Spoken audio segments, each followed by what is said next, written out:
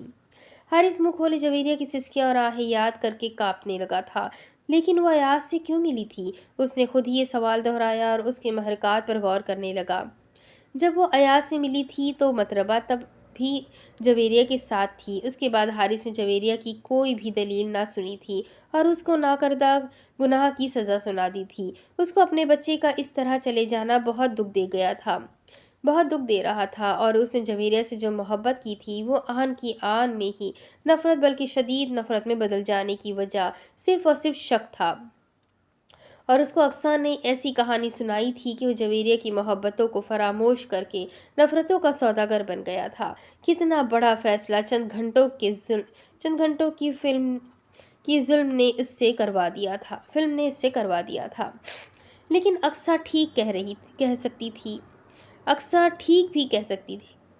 بھی کہہ سکتی ہے، وہ خود کو تسلی دیتا ہوا بولا۔ اس نے فیصلہ کیا کہ صبح ہونے پر وہ مطربہ سے یہ ضرور پوچھے گا کہ اس دن ایاز نے مارکیٹ میں جویریہ سے کیا باتیں کی تھی۔ اس نے آنکھیں بند کر لی۔ وہ بیڈ پر لیٹ گیا تو فجر کی اذانیں اس کو صبح ہونے کی نوید سنانے لگی۔ اس کو نیند نہ آ رہی تھی۔ پہلے تو اس کو جویریہ کی چیخیں اور منتیں کرنے کی آوازیں بے سکون کر رہی تھی، لیکن اب ایک بچے کے رونے کی آوازیں اس کی سماعتوں کو زخمی کرنے لگی تھی۔ اس نے گھبرا کر آنکھیں کھولی تو وہ کمرے میں اکیلا تھا، لیکن اس کمرے کی در و دیوار سے جویریہ کی بین کرنے کی آوازیں ابھر کر اس کو پچھتاوے کی کچوکیں لگا رہی تھی۔ اس کو بچے کی مسلسل رونے کی آوازیں بھی دہشت زدہ کرنے لگی تھی۔ وہ خوفزدہ ہو کر اپنے کانوں پر ہاتھ رکھ کر چیخنے لگا، بند کرو یہ سب کچھ، بند کرو ان آوازوں کو۔ کون چیخ رہا ہے؟ کون رو رہا ہے؟ کوئی ان کو چپ کیوں نہیں کراتا؟ خاموش ہو جاؤ ورنہ میں پاگل ہو جاؤں گا۔ وہ دیوانوں کی طرح زور زور سے چیخنے لگا تھا۔ اس کی چیخوں کی آواز اس کے کمرے تک ہی محدود نہ رہی تھی بلکہ پورے محل میں گونجنے لگی تھی، اور سب یہی باری باری بے سکون ہو کر گہری نیند سے بیدار ہونے پر بیزاری کا اظہار کرنے لگے تھے۔ نعمان عزت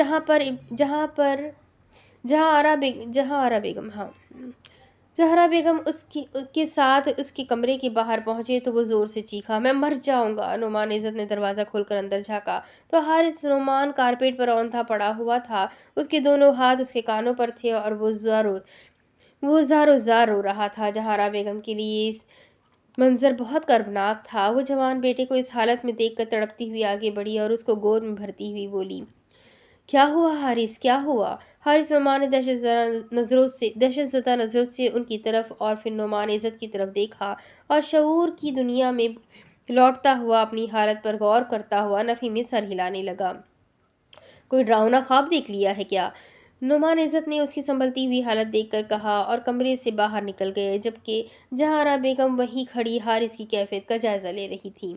وہ زمین سے اٹھ کر آہستگی سے بیڈ پر بیٹھ گیا تو زہرا بیگم اس کے پاس بیٹھ گئی اور اس کی کمر پر ہاتھ پھیرتی ہوئی بولی، مجھے نہیں بتاؤ گے کیا ہوا ہے؟ کیوں خوفزدہ رہتے ہو؟ زہرا بیگم کی پریشانی ان کی آواز اور ان کے لہجے سے نمایاں تھی، اور جو فکر ایک ماں کو ہوتی ہے وہ ان کے الفاظ سے واضح ہو رہی تھی۔ کچھ نہیں مما، بس طبیعت کچھ خراب ہے۔ حارث مردہ لہجے میں بولا تو وہ تڑپ گئی۔ تو بیٹا ڈاکٹر کو چیک اپ کرواؤ نا۔ مما، کیا آپ کو لگتا ہے کہ جویریہ کو طلاق دینا چاہیے تھی؟ اس سوال کی اتنی اہمیت نہ تھی جتنی حارث کے لہجے کی تھی، کیونکہ اس کے لہجے میں شکست اور پچھتاوا نمایاں تھا۔ اب اس بات کا کیا فائدہ؟ وہ لڑکی تمہارے قابل ہی نہ تھی۔ زہرا بیگم نے بیٹے کو دلاسا دیا تھا، یا اپنی بہو کے خلاف روایتی زہر اگلا تھا؟ اس بات کا فیصلہ کرنے کا وقت نہ تھا۔ میں تمہاری شادی اس سے بھی اچھی لڑکی سے کروں گی، تم دیکھنا کہ یہ شادی تمہاری پہلی شادی سے بھی زیادہ دھوم دھام سے ہوگی۔ زہرا بیگم کے دلاسے نے حارث نعمان کے اندر ٹوٹ پھوٹ کے عمل کو اور بھی تیز کر دیا تھا۔ وہ آنکھوں میں آنسو بھرتا ہوا بولا، دوسری شادی؟ ہاں بیٹا، اب تمہاری شادی میری مرضی سے ہوگی۔ زہرا بیگم گردن اکڑاتی ہوئی بولی تو وہ آنسو بہاتا ہوا بولا، اب میں کوئی شادی نہیں کروں گا۔ میں پہلے اس بات کی تہہ تک پہنچنا چاہتا ہوں کہ جویریہ نے ایسی حرکت کیوں کی کہ میرے اعتماد کو ٹھیس پہنچی اور میں اتنا بڑا فیصلہ کرنے پر مجبور ہو گیا۔